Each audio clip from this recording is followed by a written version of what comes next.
welcome po sa podcast namin. Ngayong episode po, tatalakay natin ang salita at karapatan, pagtatagpo ng panitikan, at karapatang pantao.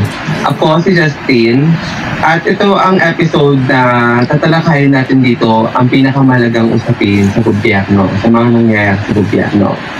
And muli ako si Justin. Hi, ako naman si John C. Adrian. At ako naman si John Michael Peralta.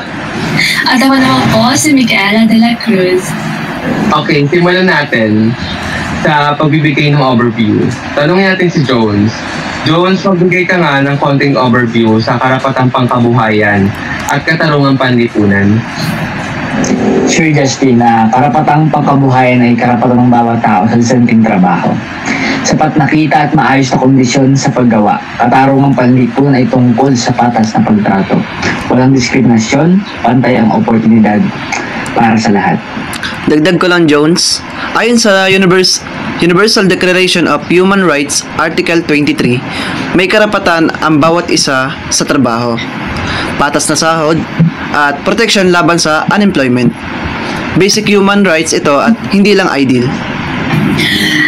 Pero sa realidad, maraming Pilipino ang underpaid, overwork, at walang benepisyo. Kaya napakahalaga ng usapang ito. Now, para mas maging malinaw, iugnay naman natin ito sa panitikan. Justin, anong akdang pampanitikan na napili natin pag-usapan? So, nag-over-research kami dito. And ang napili naming nobela ay kay Edgardo M. Reyes. Ang pamagat nito ay Sa Kuko ng Liwanag. Ang story dito ay may isang probinsyano na ang pangalan ay Julio.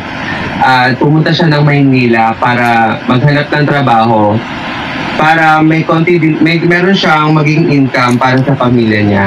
At nakita natin doon ang hirap at pagsasamantala sa kanya at kawalan ng katarungan na naranasan niya na bilang manggagawa sa syudad. Tama. May eksena pa nga doon na nagtrabaho siya ng construction site. Nagtrabaho siya doon sa construction site pero hindi siya nabayaran ng tama.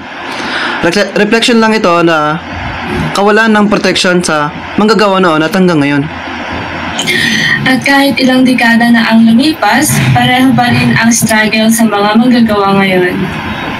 So, yan. I-connect natin sa nangyayari ngayon sa gobyerno. Alam nyo ba na 695 lang ang minimum wage per day dito sa rehiyon natin? At isa dito, ang pinakamababa ay ang Asia. Pero dahil sa inflation, halos hindi sapat sa pang-araw-araw natin pangkabuhayan.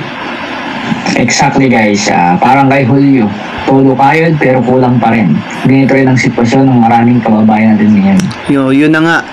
At mahirap pa dito, mahirap makaharap ng trabaho.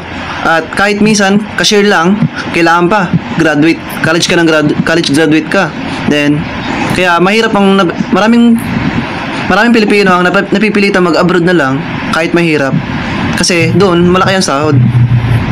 Oo nga naman. At yung iba na napupunta sa pagtitinda o maliit na negosyo, nakakalungkot kasi hindi lahat nabibigyan ng pantay na oportunidad.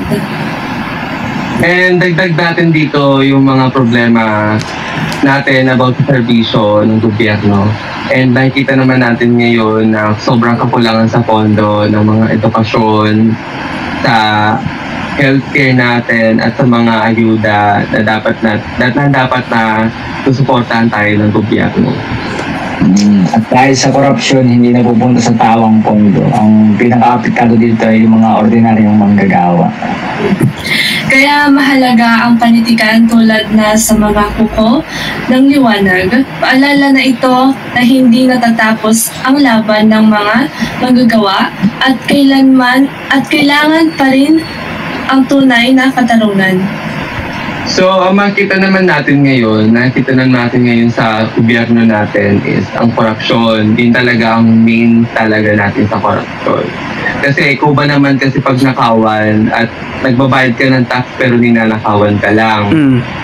Tapos, okay, mag-drop din tayo dito. Si Sara Duterte, kumuha siya ng confidential funds worth 150 million na ginastos lang niya in 11 days And wala tayong confirmation kung saan ba niya dinala yun. Nawala talaga siya na parang bula. At hanggang ngayon, hindi pa rin talaga siya na nararesolbahan o tanong pa din siya ngayon kung saan ba talaga dinala ni Sara Duterte yon. At isa pa dito ang EJK, extrajudicial killing. Panahon to ni Duterte, ang daming mga drug lord na pinatay, na deserving ba talaga ng mga drug lord mamatay na pwede na pong makulong na ganan, and mismo mga pulis din ang pumapatay. And mismo si Duterte ang nagsabi na siya mismo pumatay ng isang Pilipino. Humawak siya ng barel, pinatay niya. At dagdag din natin dito ang ghost project ni Vizcaya, ang dalawang mag-asawa. Ang dami nilang project na hindi natupad, katulad ng flood control, sa mga gusali, like mga bricks doon. Talagang isang gamitan lang o hindi pa umabot ng years bago ba naman masira to. And mga unfair na mga kapag ninakaupo ka or merong mga nakaupo na pamilya mo sa politiko, dapat ba meron ka ring VIP sa mga kaganapan sa gobyerno nyo? Kasi meron na akong na-encounter dito sa Los Baños during the Banyamos Festival. Is natin na revelry ng Banyamos Festival, kita natin sa harapan na puro pamilya ng mga politiko. Paano naman tayong mga nagpapakahirap,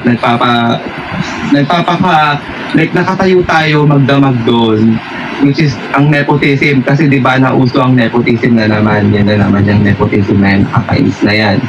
Yun. So, sobrang unfair talaga ng mundo. Like, kapag meron kang power about sa gobyerno, madali kang makakapto sa life.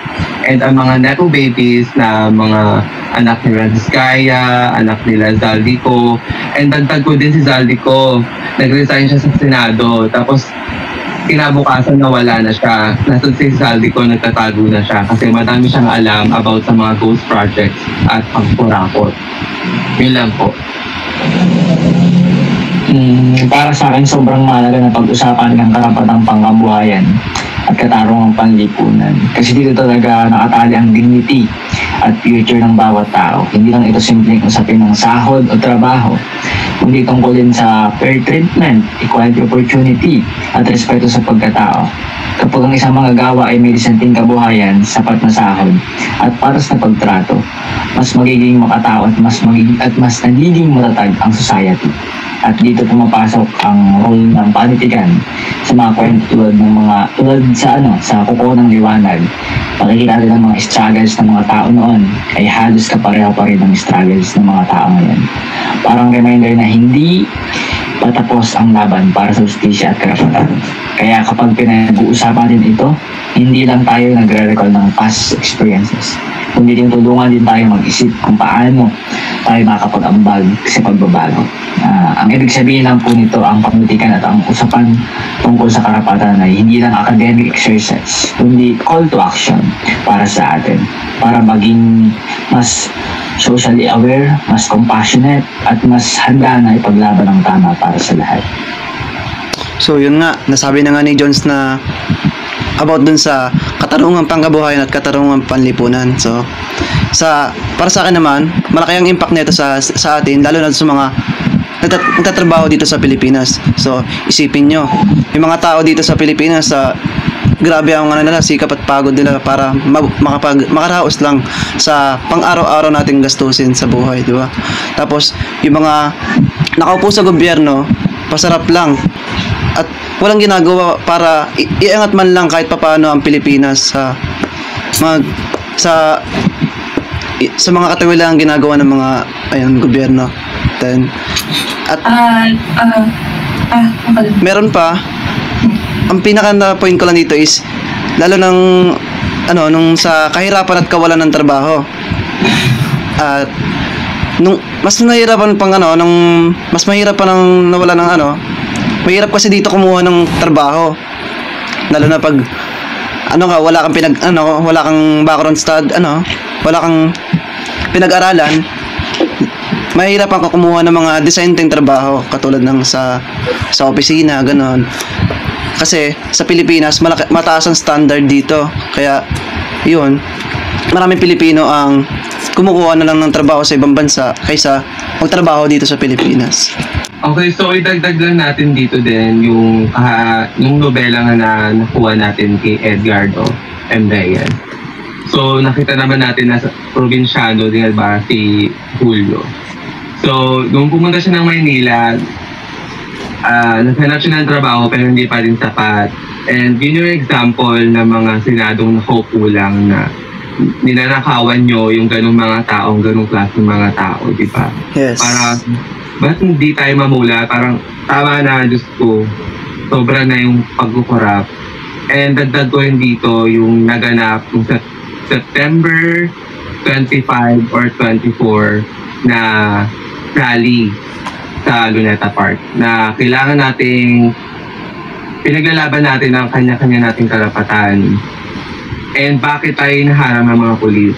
Sa ngayon siguro hindi natin masasabing kakampi na ang pulis ngayon kasi mas more on ngayon ang mga pulis ay kakampi na ng mga kurakot sa Senado. And madaming namatay doon at pinalabas, ang daming namatay sa rally, ang pumatay ang mga pulis, ang daming evidences at sinabi ni Isko Moreno na walang pinatay ang mga pulis and madaming magpapatunay ang daming pinatay. Yun lang. And muli, ako si Justin Reyna Aquino. At ako naman si Adrian Manungsong. Ako naman si Jan Michael Peralta. At ako naman si Micaela de la Cruz.